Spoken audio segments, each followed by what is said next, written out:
Bharat, India. जैसे देखिए भारत, अब जरा ध्यान से सुने कि राष्ट्रीय आंदोलन जब किया गया तो राष्ट्रीय आंदोलन से साम्राज्यवाद से मुक्ति मिली। साम्राज्यवाद से मुक्ति, यहां दो भागों में इसको बांट लें।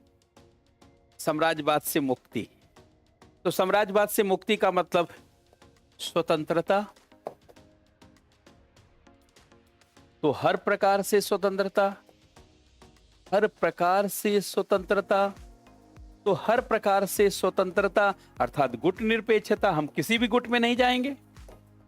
गुट निरपेक्षता, भाई किसी भी गुट में नहीं जाने के लिए भी बाध्य कोई ना कर सके। गुट निरपेक्षता, इसमें राजनीतिक स्वतंत्रता और आर्थिक बहुत सारी। अच्छा, दूसरी तरफ आप देखेंगे, ये तो मैं आपसे डिस्कस भी कर चुका हूं, दूसरी तरफ देखेंगे कि स्वतंत्रता के उपकरण क्या थे। स्वतंत्रता के उपकरण, स्वतंत्रता के उपकरण क्या थे? सत्य और अहिंसा। सत्य और अहिंसा नोट कर लेंगे ताकि पूरी बात को आप देख सकें। सत्य और अहिंसा, और सत्य अहिंसा का मतलब क्या है? सत्य का मतलब स्वातत्व की पहचान, स्वदेशी, स्वभेशी, स्वभूषा, स्वभेषा, स्वराज्य, स्वधर्म, स्वशासन। सत्य और अहिंसा। अब देखिए, सत्य और अहिंसा, सत्य और अहिंसा, गांधी जी ने इसको एक वेपन बनाया, सत्य अहिंसा के उपकरण। अब देखिए, सत्य क्या है? स्वातत्व, स्वातत्व का विकास, और स्वातत्व के विकास का मतलब है स्वदेशी,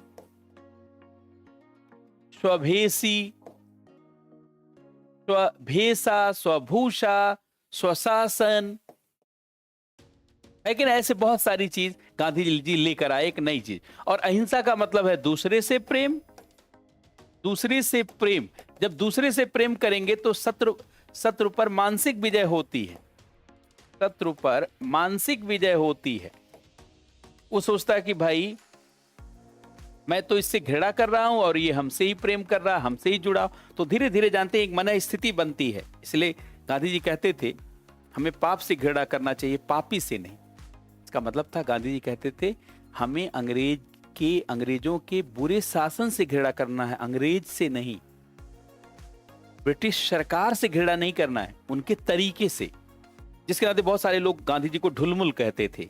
कम्युनिस्ट के नेता कहते थे गांधी जी पूंजीवादी दलाल हैं, क्योंकि ढुलमुल रवैया बहुत लोगों को लगता था। लेकिन गांधी जी का अपना एक नजरिया था। इसीलिए स्वशासन को गांधी जी कहते थे स्वयं पर शासन, स्वयं के द्वारा शासन। बहुत उनका अलग डेफिनेशन था। तो अब जरा देखिए, जैसे सत्य और अहिंसा, ध्यान सुनेंगे, सत्य और अहिंसा। तो सत्य अहिंसा से क्या है? शत्रु पर मानसिक विजय। और शत्रु पर जब मानसिक विजय होगी, तो जरा ध्यान से सुनेंगे, शत्रु पर मानसिक विजय, यही शत्रु पे मानसिक विजय मतलब कोई शत्रु नहीं है, कोई शत्रु नहीं है, और शांतिपूर्ण सह अस्तित्व, शांतिपूर्ण सह अस्तित्व, पीसफुल को एग्जिस्टेंस। कोई शत्रु नहीं का मतलब संप्रभुता का सम्मान और सबको लाभ का समान अवसर। संप्रभुता का सम्मान और सबको लाभ का समान अवसर, यही ना होगा। देखिए, कोई शत्रु का मतलब जब आप किसी को शत्रु नहीं मानेंगे तो उसका सम्मान करेंगे और उसको लाभ का अवसर भी दिलाएंगे। अच्छा, और संप्रभुता का मतलब अनाक्रमण में विश्वास, किसी पे आक्रमण नहीं करेंगे। जब दूसरे को महत्व दे रहे हैं तो अनाक्रमण में विश्वास। दूसरे पे आप आक्रमण नहीं करेंगे। क्यों आक्रमण करेंगे? क्योंकि जब आप दूसरे की संप्रभुता को मान रहे हैं। और आहस्तक्षेप, आहस्तक्षेप। अब देखिए, गुट निरपेक्षता के अगर पॉइंट जोड़ा जाए तो देखिए क्या है।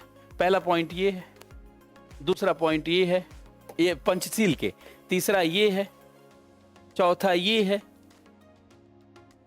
पांचवा ये है। मतलब ये तीसरा जो है, तीसरा और चौथा ये हो गया, ये पांचवा कर लीजिए। यही पांचों पॉइंट है। इसी को पंचशील कहा जाता है। ये वैसे तो देखा जाए गांधी जी ने ही डेराइव किया था, बाद में नेहरू ने जानते हैं इसको अपनाया। तब गांधी जी के थ्योरी से निकली हुई बातें।